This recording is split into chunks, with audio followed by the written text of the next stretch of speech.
അസ്സലാമു അലൈക്കും വറഹ്മത്തുള്ളാഹി വബറകാതുഹു. അൽ സിയാറ ചാനലിന്റെ പുതിയൊരു വീഡിയോയിലേക്ക് എല്ലാ പ്രേക്ഷകർക്കും സ്വാഗതം. ഞങ്ങൾ ഇന്നൊരു സിയാറത്ത് യാത്രയിലാണ്. പാലക്കാട് ജില്ലയിലെ കൊടുവായൂർ ഭാഗത്തേക്കാണ് ഞങ്ങൾ സിയാറത്തിന് പോയിക്കൊണ്ടിരിക്കുന്നത്. കൊടുവായൂരിൽ മറവട്ട് കിടക്കുന്ന മഹാന്മാരുടെ മഖാമിലേക്കാണ്. ഇൻഷാ അല്ലാഹ് ഏതൊക്കെയാണ് ആ മഹാന്മാർ എന്നും അവരുടെ ചരിത്രവുമൊക്കെ നമുക്ക് കാണാം. അല്ലാഹു തൗഫീഖ് നൽകട്ടെ. ആമീൻ. ചരിത്ര ഗ്രന്ഥങ്ങളുടെ ഉള്ളറകൾ തേടി ഒരു യാത്ര. അൽ സിയാറ, ആത്മജ്ഞാനികളെ തേടി ഒരു തീർത്ഥയാത്ര.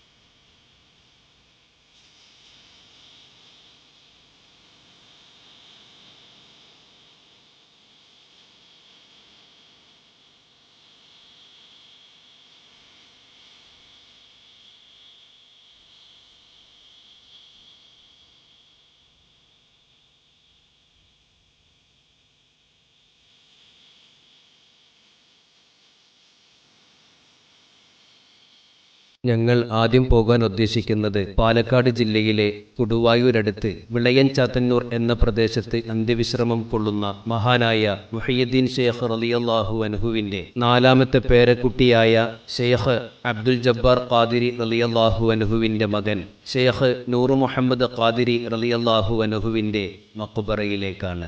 ഇവിടുത്തെ ചരിത്ര വീഡിയോ മുമ്പ് നമ്മൾ ചെയ്തിട്ടുണ്ട്. അതിന്റെ ലിങ്ക് താഴെ കൊടുക്കാം. ഇസ്ലാമിന്റെ പ്രബോധനവുമായി കേരളക്കരയിൽ എത്തിയ മഹാനാണ് ശൈഖ് നൂർ മുഹമ്മദ് ഖാദിരി റളിയല്ലാഹു അൻഹു. ഒട്ടനവധി അത്ഭുത ഫലങ്ങൾ ലഭിച്ചുകൊണ്ടിരിക്കുന്ന ഒരു മഖാമാണ് ഇത്.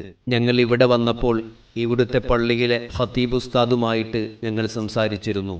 ഈ മഹാനെക്കുറിച്ച് ഞങ്ങളോട് പറഞ്ഞത് ഇങ്ങനെയാണ്: ഇതൊരു മുത്താണ്. എന്തൊരു കാര്യവും ചോദിക്കേണ്ടതുപോലെ ചോദിച്ചാൽ അതിനൊക്കെയും ഉടനെ ഉത്തരം ഇവിടെ നിന്നും ലഭിക്കാറുണ്ട്. ദുന്യാവ് ചോദിച്ചാൽ അതും, ആഖിറം ചോദിച്ചാൽ അതും തരും.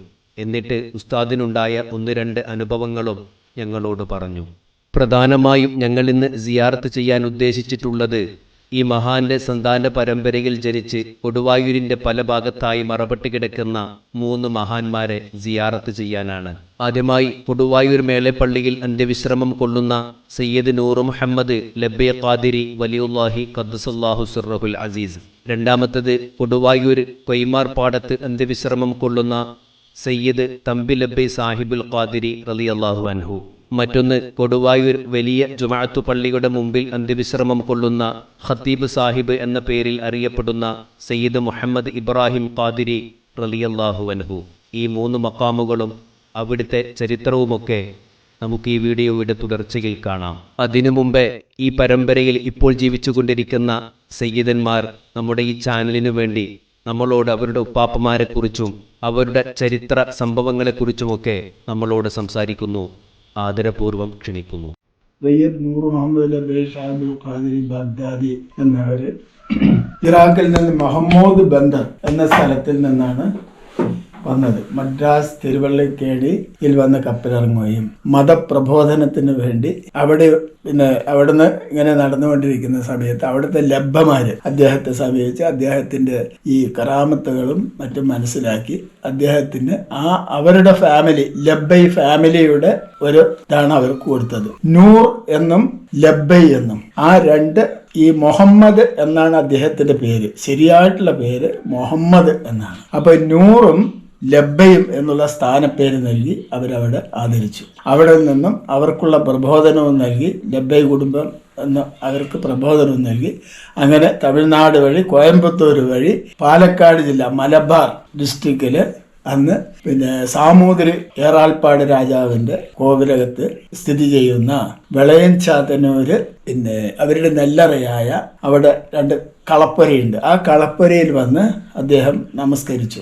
നമസ്കാരം കഴിഞ്ഞ് ദ്വായ്ക്ക് ശേഷം നോക്കുന്ന സമയത്ത് കിബില, അത് തെക്ക് വടക്ക് നിന്ന ആ നെല്ലറ കിഴക്ക് പടിഞ്ഞാറ് തിരിയുകയും അത് കണ്ട് കളപ്പുര കാവൽക്കാരായ 2 കാവൽക്കാര് രാജാവിനെ പോയി ഇത് ഉണർത്തിച്ചു എന്ന് പറഞ്ഞാൽ ഈ സംഭവം ഇങ്ങനെയാണ്. ഒരു മുസ്ലിം അവിടെ വന്നു, താടി വെച്ച ഒരാൾ അതിനകത്ത് കയറി അയാൾ നമസ്കാരങ്ങളൊക്കെ കഴിഞ്ഞ് ഇറങ്ങി വരുമ്പോൾ ഈ സംഭവം കണ്ടിട്ടാണ് ഞങ്ങൾ അദ്ദേഹത്തിനോട് എന്താ നിങ്ങൾ അവിടെ നിന്നാണ് എന്താണ് വരുന്നത്, എന്താ ഇതിങ്ങനെ ഇതായിരിക്കുന്നത്.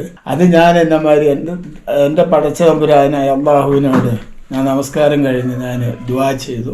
ആ ദുആയുടെ ഫലമായിട്ടാണ് ഈ കളപ്പുര ഇങ്ങനെ തിരിയാനുള്ള കാരണം. ഇത് കണ്ട് ഈ കാവക്കാരങ്ങനെ ഈ സാമൂതിരി ഇവിടെ നിന്ന് 150 മീറ്റർ അകലെയുള്ള രാജകുടുംബത്തിൻ്റെ ഒരു ഇതുണ്ട്, പെരുങ്കുളം എന്ന് പറയുന്ന ആ കുളത്തിൻ്റെ മുകളിൽ സ്ഥിതി ചെയ്യുന്ന രാജകൊട്ടാരത്തിൽ പോയി രാജാവിനെ ഈ സംഭവം ഉണർത്തിച്ചു. അപ്പോൾ രാജാവ് പറഞ്ഞു, എൻ്റെ സഹോദരന് പിന്നെ ഭ്രാന്തായിട്ട് അയാളെ കെട്ടിയിട്ടിരിക്കുകയാണ്, ആ ഒന്നുകൂടി മാറ്റിത്തരാൻ അദ്ദേഹത്തിൻ്റെ ഇത് ആവശ്യപ്പെട്ടു. അവിടെ വന്ന് സന്ദർശനം നടത്തിയപ്പോൾ രാജാവ് ആദ്യമായിട്ട് ഈ മഹാനവറുകളോട് ആവശ്യപ്പെട്ടത് അതാണ്. അപ്പോൾ പറഞ്ഞു, ഞാനല്ല, എൻ്റെ റബ്ബാണ് അതിനൊക്കെ ഷിഫ ചെയ്യേണ്ട ആള്, ഞാൻ ആ റബ്ബിനോട് പ്രാർത്ഥിക്കാം, നിങ്ങൾ പൊയ്ക്കോളൂ എന്ന് പറഞ്ഞു. പറഞ്ഞ് രാജാവ് തിരിച്ച് കൊട്ടാരത്തിൽ ചെല്ലുന്ന സമയത്ത് എന്താ അത്ഭുതമായിട്ടുള്ള കാഴ്ചയാണ് അദ്ദേഹം കാണുന്നത്. ഈ സഹോദരൻ ജ്യേഷ്ഠനെ സ്വീകരിക്കാൻ വേണ്ടി പടിപ്പുരയിൽ മുമ്പിൽ വന്നിട്ട് ജ്യേഷ്ഠാവരൻ ഇരിക്കുന്നവർ. അപ്പോൾ വളരെ അത്ഭുത സ്തംഭനായി ആ രാജാവ് ഇവിടെ വന്ന അദ്ദേഹത്തെ ആ മഹാനവറുകളെ കൂട്ടി ഇങ്ങോട്ട് കൊണ്ടുവരാൻ വേണ്ടി ഒരു പല്ലക്ക് കൊടുത്തേച്ച് അയക്കുകയാണ്. അങ്ങനെ അദ്ദേഹത്തിനെയും കൂട്ടി അവിടെ പോയി. നിങ്ങൾക്ക് എന്താണ് ആവശ്യം ചോദിച്ചു. നിങ്ങൾ വരാനുള്ള നിങ്ങളുടെ എന്താണ് ചോദിച്ചു. എനിക്ക് താങ്കൾ ഭരിക്കുന്ന സ്ഥലത്ത് എനിക്ക് മതപ്രബോധനം നടത്താനും എൻ്റെ പിൻഗാമികൾക്ക് താമസിക്കാനും ഉള്ള അധികാരവും അവകാശവും അതിനുള്ള ഭൂമിയും എനിക്ക് നൽകണം എന്ന് അദ്ദേഹത്തിനോട് പറഞ്ഞു. ശരി. അപ്പോൾ എൻ്റെ അധീനതയിലുള്ള വാളയാർ മുതൽ മങ്കര വരെയും തെമ്മല മുതൽ വടമല ഇതിന് ഉള്ളിൽ സ്ഥിതി ചെയ്യുന്ന സ്ഥലമാണ് പിന്നെ എൻ്റെ അധികാരപരിധി. അതിൽ നിങ്ങൾക്ക് മതപ്രബോധനം നടത്തുന്നതിന് വേണ്ടി എല്ലാവിധ അധികാരങ്ങളും തന്നിരിക്കുന്നു. ഒന്ന്. രണ്ടാമത്, അതിന് ചുറ്റും ഇപ്പുറത്തെ കളപ്പെട്ടി റോഡും സൊർക്കാക്കാവും പിന്നെ 4 അതിരുകൾ പിന്നെ കളരിയും അതിൻ്റെ അപ്പുറത്തൊരു പിന്നെ അമ്പലമുണ്ട് അവരുടെ. ഈ അമ്പലത്തിൻ്റെ നടുവിൽ സ്ഥിതി ചെയ്യുന്ന ഞങ്ങളുടെ കടപ്പുര നിങ്ങൾക്കായിട്ട് നിങ്ങളുടെ കുടുംബക്കാർക്കും നിങ്ങൾക്കും വേണ്ടി താമസിക്കുന്നതിനും മതപ്രബോധനം നടത്തുന്നതിനുള്ള സ്ഥാപനം നിർമ്മിക്കുന്നതിനും വേണ്ടി അദ്ദേഹം ആ ഭൂമി അനുവദിച്ചു കൊടുക്കുകയാണ് ചെമ്പ് പട്ടയത്തിൽ. അങ്ങനെയാണ് നമ്മുടെ വംശപരമ്പര ഇവിടെ തുടങ്ങുന്നത്. ഏകദേശം 869-870 വർഷമായി എന്നാണ് ഒരു അദ്ദേഹത്തിൻ്റെ പേരക്കുട്ടികൾ എഴുതിയ ഒരു കിതാബുണ്ട്, റസൂലുള്ളാഹിന്റെ സീറാ പുരാണം. അതിൽ രേഖപ്പെടുത്തിയിരിക്കുന്നത് പ്രകാരമാണ് ഇപ്പോൾ ഈ പറയുന്നത്. അപ്പോൾ 403 വർഷക്കാലം ആയിട്ടുണ്ട് ആ കിതാബ് എഴുതിയിട്ട്, റസൂലുള്ളാഹിന്റെ സീറാ പുരാണം. അപ്പോൾ അതിൽ ഉൾപ്പെട്ടവരാണ് ഈ പിന്നെ കൊടുവായൂർ മേലെപ്പള്ളിയിൽ അടങ്ങിയിട്ടുള്ള അദ്ദേഹം കൂടി ഇതിൽ ഭാഗവാക്കാണ്. ഈ എഴുതിയതിൽ സീറാ പുരാണം എഴുതിയതിൽ ഒരു ഭാഗം അദ്ദേഹത്തിന്റെ കൂടിയുണ്ട്. അദ്ദേഹത്തിന്റെ മക്കളാണ് പിന്നെ ഈ തമ്പിലബൈ സാഹിബ്, പിന്നെ എന്താണ് മുഹമ്മദ് മൂസ ഖാലി എന്ന് പറയുന്നവര്, തത്തമംഗലം പുതിയ ജാറം, അതേമാതിരി കൊടുവായൂർ വലിയ പള്ളി ഖതീബ് സാഹിബ് അമ്പ എന്ന് പറയും. ഞങ്ങൾ പറയുന്നത് അങ്ങനെയാണ്. പിന്നെ അദ്ദേഹവും അവിടെ എല്ലാ അടങ്ങിയിട്ടുള്ളത് നമ്മുടെ കുടുംബത്തിൽപ്പെട്ടവരാണ്. പിന്നെ കാളിയാർ റോഡ് പേരക്കുട്ടികളാണ്. പിന്നെ കാളിയാർ റോഡ് പിന്നെ തെരുവത്തപ്പള്ളി ചുങ്കമെന്നും തെരുവത്തപ്പള്ളി അബ്ദുറഹിമാൻ എന്ന് പറയുന്ന അദ്ദേഹം, പിന്നെ സയ്യിദ് മുഹമ്മദ് എന്നാണ്. എൻ്റെ അമ്പാന്റെ പേര്, അമ്പാന്നാണ് ഞങ്ങൾ വിളിക്കുക, എൻ്റെ അമ്പാന്റെ പേരും മുഹമ്മദ് എന്നാണ്. അപ്പൊ അമ്പാന്റെ പേരും ആര്യാണ് മൂപ്പരുടെ പേര് മുഹമ്മദ് എന്നാണ്. അതിൽ സയ്യദ് എന്ന് ചേർത്ത് ഈ സാധാരണ ജനങ്ങൾ പറയും സയ്യദ് മുഹമ്മദ് എന്ന് പറയും, സയ്യിദ് മുഹമ്മദ് എന്ന് വളരെ ഇതായിട്ട് പറയും. അതേമാതിരി നമ്മളിവിടെ വന്ന് ഈ മതപ്രബോധനം നടത്തുന്ന ഞങ്ങളുടെ കുടുംബങ്ങളിലെ മുസ്ലിയാക്കന്മാര് അല്ലെങ്കിൽ സാഹിബുമാര് അല്ലെങ്കിൽ എന്താണ് ലബ്ബമാര് ഇങ്ങനെയൊക്കെയാണ് ഇവിടെ. പക്ഷെ ഞങ്ങൾ ശരിക്കുള്ള ലബ്ബമാരല്ല, അത് ഞങ്ങളുടെ പൂർവികനെ നൽകിയ അതാണ് ലബ്ബൈ സ്ഥാനം. അപ്പൊ ആ സ്ഥാനത്തിനെ തന്നെ പിന്തുടർന്ന് നമ്മളെയും വിളിക്കുകയാണ് ലബ്ബമാര്. പിന്നെ ഇവിടെ ഈ ദീനീബോധം കുറെ ആയിട്ടുള്ള ദീനീബോധം എന്ന് പറഞ്ഞാൽ ഇവിടെയുള്ളവരൊക്കെ എന്താണ് ഇസ്ലാം, എന്താണ് ഇസ്ലാമിന്റെ ഇതെന്താണ് എന്നുള്ളത് മനസ്സിലാക്കാത്ത ആൾക്കാരാണ് ഇവിടെ ഉള്ള ആൾക്കാർ മുഴുവനും. കുറച്ച് അതിനൊക്കെ ദീനപരമായി നമ്മൾക്ക് സംഘടിപ്പിച്ച് ആ പ്രബോധനത്തിലൂടെ അവർക്കൊക്കെ 10 ഉറുപ്പ്യ വന്നപ്പോൾ അവർക്കൊരു ഇതായി അവരാര് എന്നുള്ള ഒരു സമീപനമാണ് ഇവിടെയുള്ള ആൾക്കാർ സ്വീകരിക്കുക. അവർക്ക് ദീനിനെ പറ്റി ഒന്നും വലിയ വിവരങ്ങളൊന്നുമില്ല എന്ന് പറയാൻ ഞാൻ പറയല്ല, അവർ അങ്ങനെയാണ് അവരുടെ സംസർഗവും പെരുമാറ്റവും. അത് താങ്കൾക്ക് പിന്നെ ആ പള്ളിയിൽ പോയാൽ നിങ്ങൾക്ക് മനസ്സിലാകും. അപ്പോൾ അതിനെ തുടർന്നുകൊണ്ട് ഞങ്ങളുടെ പേർക്കാണ് ഇതിൻ്റെ ചെമ്പ് പട്ടയങ്ങളും എല്ലാ കാര്യങ്ങളും ഇതാകുന്നത്. അപ്പോൾ ഇത് 905 പിന്നെ ഇവിടെ പിന്നെ മേലെപ്പള്ളി എന്ന് പറയുന്ന പള്ളിയിൽ അടങ്ങിയിരിക്കുന്നത് 4-5 തലമുറ. 5-ാമത്തെ തലമുറ തിരുവത്തപ്പള്ളി, പിന്നെ 6 കാദിയ റോഡ്. അങ്ങനെ ഓരോരോ പിന്നെ അതിൻ്റെ ഇടയിലുണ്ട് ആൾക്കാർ, ഇവരുടെ സഹോദരങ്ങൾ ഇതൊക്കെ ഉണ്ട്. അതൊക്കെ ഏകദേശം ഇവിടെ 540 ചില്ലാനും ഔലിയാക്കന്മാരാണ് ഇവിടെ അടങ്ങിയിട്ടുള്ളത് നമ്മുടെ പൂർവികമായിട്ടുള്ള പള്ളിയിൽ. അത് ഒരിക്കൽ അന്തർപ്പാപ്പ വരികയും ഇവിടെ സന്ദർശനത്തിനായി അന്തർപ്പാപ്പ കേട്ടിട്ടുണ്ട്. ഈ അന്തർപ്പാപ്പ വന്നു. ഈ അന്തർപ്പാപ്പ വന്നിട്ടാണ് മക്കളെ വരെയും അയാൾ അവിടെയുള്ള ആ ഖതീബിനോടും അവിടുത്തെ മുക്രി സ്ഥാനം വഹിക്കുക. മുക്രി സ്ഥാനം പറഞ്ഞാൽ മറ്റേ അടിച്ചുകളിക്ക് ഇങ്ങനെയൊക്കെ നടത്തുന്ന ആളുടെ ചോദിച്ചു, അങ്ങനെയുള്ള ആൾക്കാർ ഇവിടെ ഇല്ല, സയ്യിദന്മാർ ഇവിടെ ഇല്ല എന്ന് പറഞ്ഞു. അപ്പോൾ മൂപ്പര് ചെറിച്ചിട്ട് സയ്യിദന്മാരില്ല അല്ലേ, ശരി എന്നപ്പോൾ ഞാനിപ്പോൾ അവിടെ പോയിട്ട് വരാമെന്നും പറഞ്ഞിട്ട് അദ്ദേഹം അങ്ങനെ നേരെ ഇറങ്ങി നമ്മുടെ തറവാട്ടിൽ വന്നു. തറവാട്ടിൽ വന്നിട്ട് ഞങ്ങൾ വിളിച്ചു, മക്കളെ വരി എന്ന് പറഞ്ഞ് വിളിച്ചു. ഞങ്ങൾ കൂടെ പോയി, വരി ബാ എന്ന് പറഞ്ഞ് കൂട്ടി അവിടെ പോയി. അപ്പോൾ ഞങ്ങളുടെ മൊത്തം ഇബ്രാഹിം, സയ്യദ് ഇബ്രാഹിം എന്ന് പറയുന്ന അദ്ദേഹത്തിൻ്റെ ഖബർസ്ഥാനം ഞങ്ങൾ അങ്ങനെയാണ് കാണുന്നത്. അവിടെ മോനെ ഇവിടെ കുഴിക്കിയെന്ന് പറഞ്ഞു. അവിടെ കുഴിച്ചു നോക്കിയപ്പോൾ ഒരു മീസാങ്കല്ല് ഇങ്ങനെ സയ്യദ് ഇബ്രാഹിം എന്ന് ഇതിൽ എഴുതിയിരിക്കുന്നു. അപ്പോൾ ഇത് നിങ്ങൾക്കറിയോ, ഇത് നിങ്ങളുടെ മൊത്തം പാപ്പയാണിത്. ഇവിടെ 540 ചില്ലാനം അമ്പിയാക്കന്മാർ, ഇവിടെ അവലിയാക്കന്മാർ അടങ്ങിയിട്ടുണ്ട്. എൻ്റെ മക്കൾക്ക് അതൊന്നും അറിയില്ല അല്ലേ? ഒക്കെ നിങ്ങളുടെ തന്നെയാണ്. നിങ്ങൾ സയ്യിദന്മാരാണ്, അല്ലാണ്ട് ഇവർ പറയുമ്പോഴുള്ള ആൾക്കാരില്ല. എന്നിട്ട് അപ്പോൾ ആ മുക്രി ഇങ്ങോട്ട് ഇറങ്ങി വരുന്നതാണ്. പേരക്കുട്ടികളെ ഞാൻ കൂട്ടിയിട്ട് വന്നു എന്ന് പറഞ്ഞത് അവരുടെ അടുത്ത്. അവരുടെ പേരക്കുട്ടികളെ കൂട്ടിയിട്ട് വന്നിട്ടുണ്ട്, അവരാണ്, സംശയം വേണ്ട കേട്ടോ എന്നും പറഞ്ഞിട്ട് അദ്ദേഹം അങ്ങനെ വന്ന്. പിന്നെ നിങ്ങളൊരു ദിവസം ഞാൻ നമ്പർ 10 സ്റ്റോറുണ്ട് അവിടെ പാലക്കാട്, അതിൽ അവിടെ വരിക. മൂപ്പര് കണ്ണൂർ ആണല്ലോ, കണ്ണൂർ സ്വദേശമാണ്. അപ്പോൾ അവിടെ പോകാൻ ഞങ്ങളെ പറഞ്ഞു. ഞങ്ങൾ അവിടെ പോയി ഇങ്ങനെ ഇരുന്നു.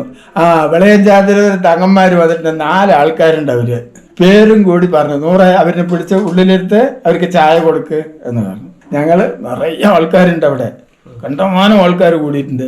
അപ്പോൾ ഇതെന്താ ഈ വിളയഞ്ചാതിലെ 4 ആളിനെ മാത്രം പ്രത്യേകമായിട്ട് അങ്ങനെ വിളിക്കുന്നത്? അപ്പോൾ എനിക്കും ഒരു അതിശയം വരെ അങ്ങനെ തോന്നി. മൂപ്പര് ആ തലയ്ക്കെന്ന് വരുന്നു, അസ്സലാമു അലൈക്കും സയ്യിദന്മാരെ, അസ്സലാമു അലൈക്കും എന്ന് പറഞ്ഞിട്ട് ഇങ്ങോട്ട് വന്നു. അവരെ വന്നിട്ട് ഇപ്പാപ്പ, ഞാനിങ്ങനെ സംശയം ചോദിച്ചത്, ഇപ്പാപ്പ അവിടെ കിടക്കുന്ന ആൾ ഞങ്ങളുടെ ആരാണ്? എനിക്കൊരു സംശയം. എന്താ മോനിത്ര സംശയം? അതിന് സംശയം ഉണ്ടോ? അത് നിങ്ങളുടെ പാപ്പ തന്നെ എന്ന്. അപ്പോൾ ഞാൻ ഫയർഫോഴ്സിലാണ് വർക്ക് ചെയ്തിട്ടുണ്ട്, പാലക്കാട് ഫയർഫോഴ്സിലാണ്. ആ കാലഘട്ടത്തിലാണ് അദ്ദേഹം വന്നത്. അങ്ങനെ ആ ചരിത്രം അങ്ങനെയാണ് ശരിക്കുള്ളത് ഞാൻ മനസ്സിലാക്കിയത്. പിന്നെ ഈ ഇതൊക്കെ ഇങ്ങനെ വായിക്കുമ്പോഴും ഇതാകുമ്പോഴും ഒക്കെ നമ്മൾ അടുത്തിരിക്കുമല്ലോ നമ്മുടെ പിന്നെ കാരണന്മാരുടെ, അവരാണ് ഈ ചരിത്രങ്ങൾ മുഴുവൻ ഇങ്ങനെ മോനെ ഇതങ്ങനെ എഴുതി വെച്ചിട്ടുണ്ട്, ഇതാണ് നമ്മുടെ പൂർവികമായിട്ടുള്ളതാണ് ഇതൊക്കെ എന്നെല്ലാം നമ്മളെ പറഞ്ഞ് മനസ്സിലാക്കി തരികയാണ്. പിന്നെ ഒക്കെ ഈ തൊഴിൽ മേഖലകൾ ഓരോന്നിങ്ങനെ തേടിപ്പോയി. നമ്മൾ പിന്നെ വിദ്യാഭ്യാസത്തിന് ഇത് കൊടുത്തു. നമ്മൾക്ക് നമസ്കരിക്കാനും മറ്റ് നമ്മുടെ കാര്യങ്ങൾ നിർവഹിക്കാനുമുള്ള പഠിപ്പിലേക്ക് ശുഷ്കിച്ചു നമ്മൾ. പിന്നെ അതുമാതിരിയുള്ള നമ്മുടെ മകനാണ് ബദറുദ്ദീൻ, അയാളാണ് ഇപ്പോൾ ഒരു തഹസീലും അതേമാതിരി ഇതിൻ്റെ ഇതൊക്കെ കിട്ടിയ ആള്. ഇപ്പോഴത്തെ ആ ജനറേഷനിൽ ബാക്കിയൊക്കെ ഉദ്യോഗസ്ഥന്മാർ അവരും ഇവരും ഒക്കെ ആയിട്ട് പലവിധ മേഖലകളിലും പലവിധ ഇതിലുമായിട്ട് അങ്ങനെ അവർ പോയിക്കൊണ്ടിരിക്കുകയാണ്. അപ്പോൾ നമ്മുടെ ഈ ദീന് എന്ന് പറയുന്നത് എന്താണ് എന്ന് നമ്മൾ മനസ്സിലാക്കി അതിനുള്ള പ്രബോധനം നമ്മൾ നടത്തണം. എന്നാലേ നമ്മൾക്ക് ആ ശരിക്കുള്ള പാത നമ്മൾക്ക് ശരിയായി കിട്ടുകയുള്ളൂ, നമ്മുടെ വഴികളും നമ്മൾക്ക് ക്ലിയറായിട്ട് കിട്ടുകയുള്ളൂ. നമ്മളെ വയസ്സായ കാലത്ത് ഞാൻ മനസ്സിലാക്കിയുള്ളൂ, എൻ്റെ റിട്ടയർമെൻറ്റ് കഴിഞ്ഞു. അപ്പോഴാണ് ശരിക്കും ഈ വഴികളിലേക്ക് ഞാൻ തിരിയാൻ കാരണം. അങ്ങനെയാണ്. പിന്നെ തിരുവത്തപ്പള്ളി അല്ല ഇവിടുത്തെ മേലെപ്പള്ളി, അദ്ദേഹം അവിടെ ഇതായി കുതിരവട്ടംകാരനെ കൊണ്ട് പിന്നെ ഇതായി ആ ഒരു മരത്തിൻ്റെ ചുവട്ടിൽ വന്നിരുന്നതാണ്.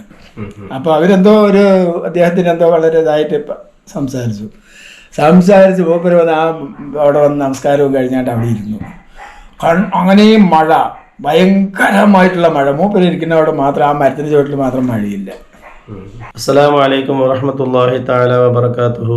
അഊദു ബില്ലാഹി മിനശ് ശൈത്വാനിർ റജീം. ബിസ്മില്ലാഹിർ റഹ്മാനിർ റഹീം.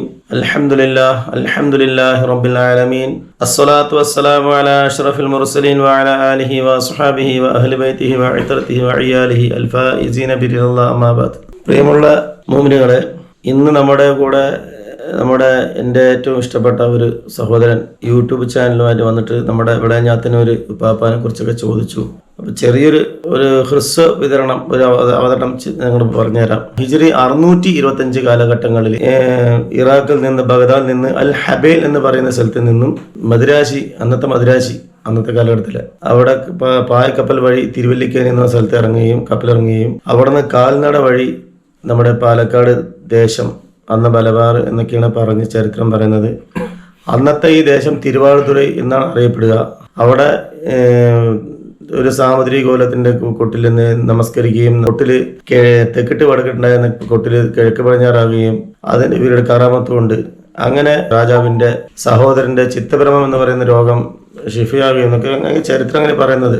അങ്ങനെ അദ്ദേഹത്തിന്റെ പരമ്പര ഇന്നും ഈ വിളഞ്ഞാത്ത ദേശം നിലനിൽക്കുന്നുണ്ട്. അതിൽപ്പെട്ടൊരു കണ്ണിയാണ് ഞാനും. അല്ലാഹു തആല അവരുടെ കശ്ഫ് കറാമത്തിന്റെ ഹഖ്ജാ ബർക്കത്തുകൊണ്ട് ഈ മഹാന്മാരാകുന്ന ഔലിയാക്കന്മാരുടെ ഓരോ അവർ തേടി പോവുകയും അവരുടെ അന്തസ്സൊക്കെ പറഞ്ഞ് മറ്റുള്ളവർക്ക് പരിചരിപ്പിക്കുകയും ചെയ്യുന്ന ഇതുപോലത്തെ സഹോദരന്മാർ ഇനിയും വരണം. ഇവരുടെയൊക്കെ ഒരു പറഞ്ഞു കൊടുക്കലും മാത്രമാണ് നമ്മുടെ ഇനിയുള്ള കാലം പിഞ്ചു മക്കൾ, വളരുന്ന മക്കൾക്കൊക്കെ ഉപയോഗപ്രദമാകുന്ന, അവർക്കെല്ലാം മനസ്സിലാകുന്ന, അവർക്ക് എന്താണ് ദീനെന്ന് മനസ്സിലാകാൻ വേണ്ടിയിട്ടാണ് ഒരു ഹ്രസ്വ വിതരണമാണ് ചെയ്തുകൊണ്ടിരിക്കുന്നത്. അല്ലാഹു തആല സ്വാലിഹായ സൽക്കർമ്മം സ്വീകരിക്കട്ടെ. ഇനി പറയുന്നത് നമ്മുടെ 605 കാലഘട്ടത്തിൽ വന്ന ഈ മഹാൻ സയ്യിദ് നൂർ മുഹമ്മദ് ലബ്ബൈ സാഹിബുൽ ഖാദിരി ബഗ്ദാദി അന്ത്യവിശ്രമം കൊണ്ടുവന്നത് വിളയഞ്ചാത്തന്നൂർ ദേശത്താണ്. അദ്ദേഹത്തിന്റെ മകൻ അബ്ദുൽ അസീസ്, അവരുടെ മകൻ മുഹമ്മദ് യൂസുഫ് ഖാദിരി ജീലാനി, അവരുടെ മകൻ അബ്ദുറഹീം ഖാദിരി ജീലാനി, ഇവരുടെ മകനാണ് സയ്യിദ് നൂർ മുഹമ്മദ് സാഹിബുൽ ഖാദിരി ജീലാനി ഖാദിരി മേലേപ്പള്ളി അന്ത്യവിശ്രമം കൊടുവായൂർ അവിടെ അന്ത്യവിശ്രമം കൊള്ളുന്നത്. അദ്ദേഹത്തിന്റെ കശ്ഫ് കറാമത്തും വളരെ എല്ലാം പ്രസിദ്ധമാണ്. വളരെ കറാമത്തുള്ള മഹാനാണ് അദ്ദേഹം. അതുപോലെ തന്നെ അവരുടെ മക്കൾ പിന്തുടർച്ചക്കാരായ ആൾക്കാരാണ് തിരുവത്ത് പള്ളിയിൽ അത്യാവശ്യം കൊള്ളുന്ന സയ്യിദ് മുഹമ്മദ് ലബ്ബൈ സാഹിബുൽ ഖാദിരി ജീലാനി. സയ്യിദ് നൂർ മുഹമ്മദ് ലബ്ബൈ സാഹിബുൽ ഖാദിരി ജീലാനി ഖാദിരി മേലേപ്പള്ളി ഉപ്പാപ്പാന്റെ പേരക്കുട്ടിയാണ്. സയ്യിദ് അബ്ദുറഹ്മാൻ ഖാദിരി ജീലാനി, ഖാദിയ റോഡ്, എല്ലാവർക്കും സുപരിചിതമാണ് ആ സ്ഥലം, ആ പ്രദേശമൊക്കെ. അവിടെ കൊണ്ട് ഇരുത്തിയിട്ടുണ്ട് 10 കുടി എന്ന് പറയുന്ന കുറച്ച് കുടുംബക്കാർ നമ്മുടെ സാക്ഷാൽ പുതുനഗരം ഭാഗത്തു കൊണ്ടുപോയി ഇരുത്തി എന്നൊക്കെയാണ് ചരിത്രം പറയുന്നത്. അങ്ങനെ ഒരുപാട് മഹാന്മാർ ഈ പാലക്കാട് ജില്ലയിൽ കിടക്കുന്നത്. അല്ലാഹു തആല ഇതെല്ലാം ഒരു വീഡിയോ ചാനൽ എടുക്കാൻ വന്ന ഈ സഹോദരൻ, ഞാനത് അങ്ങനെ പറയുള്ളൂ. കാരണം ഞങ്ങളൊക്കെ വലിയൊരു നിഅമത്തായി കാണുക. കാരണം നമ്മളെയൊക്കെ ഒരുപാട് അടിച്ചമർത്തപ്പെട്ടുകൊണ്ടിരിക്കുന്ന കാലഘട്ടത്തിൽ നമ്മളെയൊക്കെ ഉയർത്തെഴുന്നേൽ കൊണ്ടുകൊണ്ടിരിക്കുന്ന ഒരു അല്ലാഹു തആല ഇവരൊക്കെ നാളേക്ക് എൻ്റെ ഉപ്പാപ്പാനോടെയൊക്കെ സ്വർഗത്തിലെത്തിക്കണം എന്നാണ് എൻ്റെ ആഗ്രഹം. കാരണം അത്രയും ഞങ്ങളോട് കടപ്പെട്ടിട്ടുണ്ട് ഇവർക്ക്. അല്ലാഹു തആല ഇവരുടെ ഉദ്ദേശങ്ങളും ഇതിന് പിന്നിൽ നടക്കുന്ന ഇവർക്ക് എന്തൊക്കെയാണ് അവർക്ക് ആവശ്യം അതൊക്കെ അല്ലാഹു തആല നിറവേറ്റി കൊടുക്കട്ടെ. അവിടെ മഈശത്തും അതുപോലെ ജീവിതത്തിൽ നടക്കുന്ന എല്ലാ സംഭവങ്ങളും ഖൈറായ രീതിയിലായി കൊടുക്കട്ടെ. അതുപോലെ നാളെ ജന്നാത്തുൽ ഫിർദൗസിൽ നമ്മളെല്ലാവരും അല്ലാഹു ഒരുമിച്ച് കൂട്ടി അനുഗ്രഹിക്കട്ടെ. കാരണം ഈ കാലഘട്ടം എന്ന് പറയുന്നത് വളരെ മോശമായ ഒരു കാലഘട്ടം. കാരണം നമ്മുടെ ഔലിയാക്കന്മാരാകുന്ന ഉപ്പാപ്പാർ കാണിച്ചെന്ന വഴിയിൽ യാത്ര ചെയ്തില്ലെങ്കിൽ വളരെ ദുഷ്കരമായ പ്രയാസം മുന്നോട്ട് പോകേണ്ടി വരും. അത് കാരണം അവർ കാണിച്ചിരുന്ന മാതൃക, അവർ വരുന്ന കാലത്തൊക്കെ ഇവിടെ വളരെ വെള്ളത്തിനും മറ്റിലെല്ലാതും ക്ഷാമമുള്ള കാലഘട്ടമായിരുന്നു. ആ കാലഘട്ടങ്ങളൊക്കെ മാറ്റിമറിച്ച് അവരുടെ കറാമത്തിന്റെ അവരും അള്ളാഹും തമ്മിലുള്ള ആ ഒരു തഅല്ലുഖ്, ഒരു ബന്ധം അവർ ഉണ്ടാക്കിയ കാര്യത്തിനാലെ അവർ ദുആ ചെയ്തപ്പോൾ ഓരോ കാര്യം നടന്നു എന്നാണ് അവരുടെ ചരിത്രങ്ങളൊക്കെ നമുക്ക് എടുത്തു കാണിക്കുന്നത്. അതുകൊണ്ട് എൻ്റെ പ്രിയപ്പെട്ട മുഅ്മിനീങ്ങൾ ഇതുപോലത്തെ സഹോദരന്മാരെ നല്ല പ്രോത്സാഹിപ്പിക്കുകയും എവിടെയെല്ലാം മഹാന്മാരുണ്ടോ അവരുടെ ദർജ അല്ലാഹു തആല ഉയർത്തി കൊടുക്കട്ടെ. അവരുടെ കശ്ഫ് കറാമത്ത് കൊണ്ട് നമ്മുടെ എല്ലാ പ്രയാസങ്ങളും വിഷമങ്ങളും ദുഃഖങ്ങളും ദുരിതങ്ങളും പ്രതിസന്ധികളും പ്രയാസം എല്ലാം അല്ലാഹു തആല മാറ്റിത്തരട്ടെ. കാരണം നമ്മളുടെ ഇസ്ലാം എന്ന് പറയുന്നത്, നമുക്ക് ഇസ്ലാം എന്ന് പറയാൻ തന്നെ വളരെ പേടിയുള്ള കാലഘട്ടമായി മാറിക്കൊണ്ടിരിക്കുകയാണ്. ഞാനൊരു മുഅ്മിനാന്ന് പറയാൻ തന്നെ ഭയങ്കര പേടിയാ എന്ന് പറയുന്ന കാലഘട്ടം. അള്ളാഹുവിൻ്റെ റസൂൽ ഹബീബ് റസൂൽ പറഞ്ഞതുപോലെ തന്നെയാണ്. എൻ്റെ കാലഘട്ടത്തിൽ, എൻ്റെ അവസാന കാലഘട്ടത്തിൽ ഞാനൊരു മുഅ്മിനാണെന്ന് പറയാൻ അവർക്ക് വളരെ പേടി ഉണ്ടാവും. കയ്യിൽ തീക്കനൽ പിടിച്ചതുപോലെ കാലഘട്ടം. ആ കാലഘട്ടത്തിൽ കൂടെ ഹബീബ റസൂലുള്ളാഹിനെ സ്നേഹിക്കുന്നവരുണ്ടാവും. അവരാണ് സത്യവിശ്വാസികൾ എന്ന് പഠിപ്പിച്ച റസൂൽ സ്വല്ലല്ലാഹു അലൈഹി വസല്ലം. ആ പാതിൽ പിൻപറ്റാൻ നമുക്കും നിങ്ങൾക്കും അല്ലാഹു തആല ഒരുപോലെ കൃപ ചെയ്ത് അനുഗ്രഹിക്കട്ടെ. ആമീൻ ആമീൻ യാ റബ്ബൽ ആലമീൻ. ഇൻഷാ അല്ലാഹ് ഇപ്പോൾ തങ്ങൾ ഉസ്താദ് നമ്മുടെ പ്രേക്ഷകർക്ക് വേണ്ടിയിട്ട് അൽ സിയാറ എന്ന് പറയുന്ന യൂട്യൂബ് ചാനൽ കാണുന്ന ഒരുപാട് ആളുകളുണ്ട്. പലരും പല ഉദ്ദേശങ്ങൾ പറഞ്ഞ് നമ്മുടെ കമൻറ്റ് ബോക്സിൽ അറിയിച്ചിട്ടുണ്ട്. നമ്മൾ പറയും നമ്മൾ പോകുന്ന സ്ഥലത്തൊക്കെ പ്രത്യേകം ദുആ ചെയ്യാം. പ്രത്യേകിച്ച് നമ്മൾ ഏത് മക്കാമിലാണ് പോകുന്നത് ആ മക്കാമിൽ സേവനം ചെയ്യുന്നത്, അല്ലെങ്കിൽ ആ മക്കാമിൽ ആ മഹാന്റെ കുടുംബക്കാരെങ്കിലും ഉണ്ടെങ്കിൽ അവരെ കൊണ്ട് പ്രത്യേകം ദ്വാർപ്പിക്കലൊക്കെ ഉണ്ട്, പ്രത്യേകം ദ്വാ കൊണ്ട് വസീപ്പിക്കലുണ്ട്. അപ്പം ഇൻഷാ അല്ലാഹ് ഇന്നിപ്പോൾ നമ്മൾ സിയാറത്ത് ചെയ്തത് മുഴുവനും ഇപ്പോൾ തങ്ങൾ ഉസ്താദിൻ്റെ വല്യപ്പന്മാരുടെ മക്കാമുകളാണ്. വിളയം ചാത്തന്നൂരാണെങ്കിലും കൊടുവായൂരിലെ 3 മക്കാമാണെങ്കിലും അതൊക്കെ ഇപ്പോൾ തങ്ങൾ ഉസ്താദിൻ്റെ ഉപ്പാപ്പന്മാരാണ്. അപ്പോൾ ഇൻഷാ അല്ലാഹ് ഉപ്പമാരൊക്കെ ഒന്ന് തവസ്സുലാക്കിയിട്ട് നമ്മുടെ പ്രേക്ഷകർക്ക് വേണ്ടിയിട്ട് ചെറിയൊരു 2 വാക്ക് മലയാളത്തിലുള്ള ദുആ. മക്കളില്ലാത്തവരുണ്ട്, അതാണ് കൂടുതൽ നമ്മൾ കമൻറ്റിൽ വരില്ല. മക്കളില്ലാത്ത കേസുണ്ട്, പിന്നെ കടങ്ങളെ കൊണ്ട് പ്രയാസപ്പെടുന്നവരുണ്ട്, വീടില്ലാത്തവർ, നല്ല ജോലിയില്ലാത്തവർ, പല പ്രയാസങ്ങൾ രോഗങ്ങളെ കൊണ്ട് ബുദ്ധിമുട്ടുള്ള ആളുകളൊക്കെ. ഇൻഷാ അല്ലാഹ് അവർക്ക് വേണ്ടിയിട്ട് തങ്ങൾ അവരൊക്കെ തവസ്സുലാക്കിയിട്ട് 2 വാക്ക് ദുആ ചെയ്യാൻ. അല്ലാഹു തആല ആമീനാക്കട്ടെ. കാരണം ഇവിടെ ഇപ്പം എൻ്റെ അടുത്ത് കുറച്ച് ആൾക്കാർ ഇങ്ങനെ മക്കളില്ലാത്ത പ്രശ്നങ്ങൾ, കല്യാണം മുടങ്ങുന്ന പ്രശ്നങ്ങൾ, അതുപോലെ സിഹിർ ബാധിച്ച് ബുദ്ധിമുട്ടുന്ന പ്രശ്നങ്ങൾ. അള്ളാഹുവിൻ്റെ പരിശുദ്ധ ഖുർആൻ വനുനസ്സിലു മിനൽ ഖുർആനി മാ ഹുവ ശിഫാഉൻ വറഹ്മത്തുൽ ലിൽ മുഅ്മിനീൻ വലാ യസീദുൽ ളാലിമീന ഇല്ലാ ഖസാറ. അള്ളാഹുവിൻ്റെ പരിശുദ്ധ ഖുർആൻ അള്ളാഹ് പറഞ്ഞു തരുന്നത് നബിയെ നമ്മുടെ ഖുർആൻ നാം ഇറക്കിയിട്ടുണ്ട്. എന്ത്? ഹുവ 1, ആ ഹുവൻ്റെ വിവരണം മാ 1, ഷിഫാഉം റഹ്മത്തുൻ അനുഗ്രഹവും ഷിഫ മരുന്നും. ആർക്ക്? ലിൽ മുഅ്മിൻ അള്ളാഹു റസൂലിന് മറ്റുള്ള അള്ളാഹ് പറഞ്ഞ കാര്യങ്ങൾ വിശ്വസിച്ച ആൾക്കാർക്കാണ് ഖുർആൻ ഷിഫ. വലാ യസീദുൽ ളാലിമീന ഇല്ലാ ഖസാറ. അക്രമികളായ ആൾക്കാർക്ക് ഒരിക്കലും അത് ഷിഫ ചെയ്യില്ല, ഷഫാത്ത് ചെയ്യില്ല എന്നാണ് അള്ളാഹ് പറയേണ്ടത്. അതുകൊണ്ട് പ്രിയപ്പെട്ട മുഅ്മിനീങ്ങൾ, നമ്മൾക്ക് ഇപ്പോൾ നേരിടുന്ന പ്രശ്നം അതിരൂക്ഷമായ പ്രശ്നങ്ങളാണ്. അതുകൊണ്ട് നമുക്ക് ഇപ്പോൾ ആവശ്യമുള്ളത് ദുആയും നിസ്കാരവും. ഇത് രണ്ടും കൃത്യമായിട്ട് പോവുക, എന്നിട്ട് ദുആ ചെയ്യുക. അല്ലാഹു തആല ആർക്കെല്ലാം ഇപ്പോൾ അൽ സിയാറ എന്ന് പറയുന്ന ഈ സഹോദരൻ നടത്തുന്ന എൻ്റെ ഉസ്താദ്, അതായത് നമ്മൾ ഉസ്താദെ വിളിക്കുന്നത്, അദ്ദേഹം നടത്തുന്ന ഈ യൂട്യൂബ് ചാനലിൽ ആരെല്ലാം എന്തെല്ലാം പ്രശ്നങ്ങൾ പരിഹരിക്കാൻ വേണ്ടി പറയുന്നുണ്ടോ അവിടെ എല്ലാ പ്രശ്നവും അല്ലാഹു തആല ഞങ്ങളുടെ ഉപ്പാപ്പാരുടെ ഹക്കജാബർക്കത്തുകൊണ്ട് നടത്തി കൊടുക്കട്ടെ. അല്ലാഹു തആല മക്കളില്ലാത്തവർക്ക് സ്വാലിഹത്തായ നല്ല സന്താനങ്ങളെ കൊടുത്ത് അനുഗ്രഹിക്കട്ടെ. അതുപോലെ തന്നെ ഒരുപാട് പേര് ജോലിയില്ലാതെ വിഷമിക്കുന്നവരുണ്ട്, മഈശത്തിന് വേണ്ടിയിട്ടാണ് കേട്ടോ. അല്ലാഹു തആല അവർക്ക് നല്ല ഖൈറായ നിലയിൽ അവർക്ക് സമാധാനമുള്ള ജോലികൾ കൊടുത്ത് അനുഗ്രഹിക്കട്ടെ. അതുപോലെ തന്നെ ഒരുപാട് പേര് വിവാഹപ്രായം എത്തിയിട്ടും യുവതിയുവാക്കൾ വിവാഹം കഴിക്കാതെ വിഷമിക്കുന്നവരുണ്ട്. അല്ലാഹു തആല എൻ്റെ ഉപ്പാപ്പാരുടെ ഹക്ക് ജാബർക്കത്തുകൊണ്ട്, സയ്യിദ് ഗൗസുൽ ഉപ്പാപ്പാരുടെ ഹക്ക് ജാബർക്കത്തുകൊണ്ട്, എൻ്റെ വല്യുപ്പ റസൂലുള്ളാഹി തങ്ങളുടെ ഉപ്പാപ്പ ഹക്ക് ജാബർക്കത്തുകൊണ്ട് അവർക്ക് സ്വാലിഹാത്ത നല്ല ഇണകളെ കൊടുത്ത് അനുഗ്രഹിക്കട്ടെ, സ്വാലിഹായ സന്താനങ്ങളെ കൊടുത്ത് അനുഗ്രഹിക്കട്ടെ. എത്രയോ ദമ്പതികൾ മക്കളില്ലാതെ വിഷമിക്കുന്നവരുണ്ട്, അത് ഇല്ലാത്ത നല്ല വിഷമങ്ങളാണ്. അള്ളാഹു എൻ്റെ ഉപ്പാപ്പാരുടെ ഹക്ക് ജാബർക്കത്തോടെ അഷ്റഫ് കറാമത്തിന്റെ ഹക്ക് ജാബർക്കത്തോണ്ട് അവർക്ക് സ്വാലിഹായ സന്താനങ്ങൾ കൊടുത്ത് അനുഗ്രഹിക്കട്ടെ. അള്ളാഹു എല്ലാ പ്രയാസങ്ങളും ദുഃഖങ്ങളും ദുരിതങ്ങളും കടങ്ങളും പലിശ കൊണ്ട് ബുദ്ധിമുട്ടുന്ന എല്ലാവരുടെ പ്രയാസങ്ങളും അള്ളാഹു മാറ്റി കൊടുക്കട്ടെ. കാരണം അള്ളാഹുവെ ഞങ്ങൾക്ക് നീ അല്ലാതെ വേറെ നാഥനില്ല റബ്ബെ, ഞങ്ങളെല്ലാ പ്രയാസങ്ങളും ബുദ്ധിമുട്ട് മാറ്റിത്തരണം റഹ്മാനെ. ജീവിക്കുന്ന ഓരോ രാത്രിയും ഓരോ പകലും ഓരോ നിമിഷവും നിന്റെ പൊരുത്തത്തിലാക്കി തരണം റഹ്മാനെ. ഞങ്ങൾക്ക് എല്ലാവർക്കും മരിക്കുന്നതായ സമയത്ത് പരിപൂർണ ഈമാനോടുകൂടി, തഖ്വയോടുകൂടി, ഒളുവോടുകൂടി, അതുപോലെ ലാ ഇലാഹ ഇല്ലല്ലാഹ് ചൊല്ലിക്കൊണ്ട് സ്വർഗം കണ്ട് മരിക്കാനുള്ള ഭാഗ്യം നീ തരണമല്ല.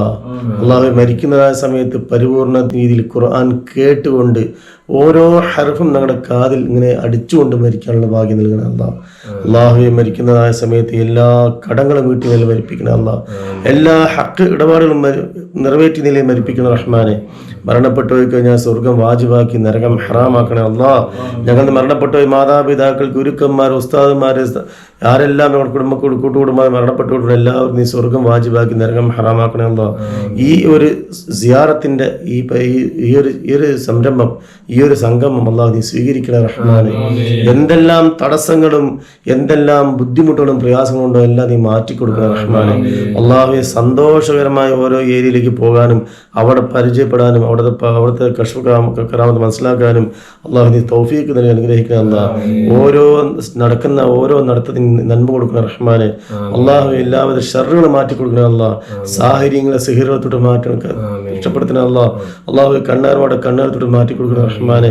അള്ളാഹു എല്ലാവിധ പൈശാചിക ശാരീരിക മാനസികമായ പ്രശ്നം തൊട്ട് നീ കാവൽ നൽകി അനുഗ്രഹിക്കണം അല്ലാഹ്.